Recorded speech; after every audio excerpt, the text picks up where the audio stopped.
सोमवार को चढ़ाया गया गाय के घी से बीच वाली पत्ती पर लगा हुआ एक पत्ता भी अगर वो पत्ता खिला दिया तो वो धीरे धीरे नशे से दूर होता चले जाता और उसका नशा छूटते चले जाता। केवल एक सोमवार को चढ़ाया गया गाय के घी से बीच वाली पत्ती पर लगा हुआ एक पत्ता। शिव जी का एक नाम है कृतिवासा। क्या नाम है? जम के बोलो जरा। कृतिवासा। सब बोलो जरा आवाज लगा कर। कृतिवासा कब पड़ गया था भगवान शंकर का ये नाम? जब उन्होंने गजासुर का संहार करा था और गजासुर भगवान शिव को अपने उदर में रखा हुआ था और उस गजासुर के प्राणों को जब हरा गया था तब गजासुर ने शंकर भगवान से एक अपना संग शिव के साथ रखने का वचन मांगा था। तो शिव जी का नाम कृतिवासा पड़ गया था। भगवान शंकर का नाम कृतिवासा पड़ा था। कृतिवासा। अगर जिंदगी में कोई नशा करने वाला व्यक्ति हो ना, जिसको बहुत दारू का नशा या चिलम का नशा या चरस का नशा या अन्य अन्य नशे, किसी को बहुत नशे ज़्यादा करता हो और कोई नशे से युक्त अगर व्यक्ति है, बहुत नशेला व्यक्ति है, बहुत नशे में डूबने वाला अगर कोई व्यक्ति है, तो शिव महापुराण की कथा तो यहाँ तक कहती है कि बेलपत्र के बीच वाले पत्ते पर, बेलपत्र के अगर बीच वाले पत्ते पर गौ माता का घृत, गाय के दूध से बना हुआ घी अगर बीच वाले पत्ते पर लगाकर शंकर भगवान को समर्पित करा जाए और वही पत्ते को उठाकर, उसी पत्ते को उठाकर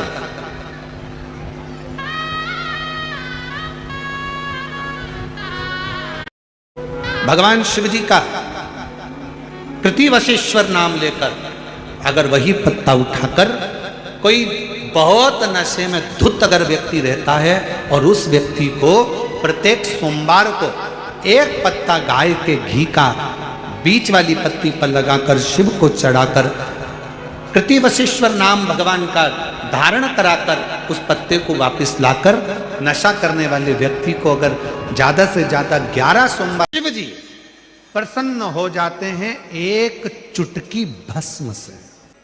केवल एक चुटकी भस्म तू शंकर भगवान को चढ़ा। शंकर भगवान को भस्म प्रिय है। क्यों प्रिय है? क्योंकि शंकर भगवान की अर्धांगिनी माता सती जब जलकर भस्म हुई थी, उस राख को मेरे शंकर भगवान ने अपने तन पर धारण कर लिया था और वो भस्म शिव को इतनी प्रिय हो गई कि दुनिया का कोई व्यक्ति एक चुटकी भस्म भी अगर शिव को चढ़ा देता है तो शंकर भगवान उसके कष्टों को, उसके दुखों को समाप्त कर देते हैं। इतनी कृपा शिव कर देते। सोमवार के दिन यदि आप किसी कार्य के लिए जा रहे हो और कार्य नहीं हो रहा, बहुत समय से लगे हो कि मेरा ये काम बहुत जरूरी है और होना चाहिए और नहीं हो रहा, बहुत प्रयास आपने कर लिया, तो जो हरी मूंग होती है ना, जिसकी मूंग की दाल जिसको बोलते हैं हरा मूंग जो होता है, तो मूंग की जो दाल होती है या मूंग होता है, इस मूंग को पानी में गला दो और गलाने के बाद इस मूंग में एक बेलपत्र रख दो। सोमवार के दिन उसमें थोड़ा सा गुड़ डालकर किसी नंदी को, बेल को, किसी नंदीश्वर को, उस मूंग को अपनी कामना कर कर वो बेलपत्र और गुड़ के साथ उसको खिला दो, उस मूंग। महाराज फिर आप उस कार्य के लिए जाइए, आपका वो कार्य अटकेगा नहीं, सफल होगा ये पक्का। हम तो यहां तक कहते हैं किसी अदालत में पेशी चल रही है, फाइल आगे ही नहीं बढ़ रही, तुम प्रयास कर रहे हो और वो फाइल आगे ही नहीं बढ़ रही, वहीं की वहीं अटकी हुई है। जब देखो जब जाओ तो पेशी नहीं मिले या नंबर ही नहीं आए, तो कर बताना कि आपको फायदा मिला कि नहीं मिला, कितना लाभ है इसका। महाराज पार्वती नंदी पर सवार होकर भ्रमण के लिए निकलते हैं। जब नंदी पर सवार होकर निकलते हैं तो लिंग पुराण कहती है, माता पार्वती शंकर जी से पूछती हैं, भोलेनाथ ये नंदी कहां कहां पर रुकता है, किस जगह पर रुकता है। तो बाबा भूत भावन भूतेश्वर मेरे शंभु मेरे महेश उमा से कह रहे हैं, पार्वती से कह रहे हैं, पार्वती जो मेरे मंदिर में आकर एकाग्र चित्त से, मन से, वृत्ति से, भले मंदिर में आया नहीं आया, घर के दरवाजे से भी अगर निकल कर मंदिर के बाहर से भी चला गया। और कई लोग ऐसे हैं जिनके अंदर नेगेटिवता आती है। नेगेटिवता मतलब घर में बैठी बैठी सोचती थी कहीं मेरे बेटे के साथ कोई एक्सीडेंट तो नहीं हो जाएगा, कहीं मेरे पति को कुछ हो तो नहीं जाएगा। घर से निकल रही है पति के साथ और निकलते समय तैयार होते होते मन में भाव उत्पन्न हो गया, कहीं हम जा रहे हैं और कहीं एक्सीडेंट हो गया तो, मेरा देवर गया उसके साथ ऐसा हो गया तो, मेरी देवरानी गई है उसके साथ ऐसा हो गया तो, ट्रेन से जा रही है तो ट्रेन में कुछ हो गया तो, गाड़ी से जा रही है तो गाड़ी में कुछ हो गया तो, मोटरसाइकिल से गया तो मोटरसाइकिल में कुछ हो गया तो, रात्रि को सो रही है तो भी उसके अंदर नेगेटिविटी है। और ऐसे कई लोग हैं, भले नादगांव में भले ना होंगे, हम नहीं जानते, पर ऐसे कई लोग हैं। कई लड़के हैं, कई लड़कियां हैं, कई बेटे हैं, कई बेटियां हैं, कई बहुएं हैं, कई सास हैं, कई ससुर हैं, कई माता है, कई पिता, कई पुरुषों के मन में आ जाता है मैं फसल बो रहा हूं और मुझे ऐसा लग रहा है कि बिल्कुल नहीं होगी, अब की बार तो पीक आएगी नहीं, अब की बार तो ऐसा हो गया। मंदिर में बैठी है तो भी नेगेटिव आ रही है, उसको लग रहा है कि कुछ गंदा, उसको गंदा समझ में आ रहा है, उसको लग रहा है कि कुछ गंदा है।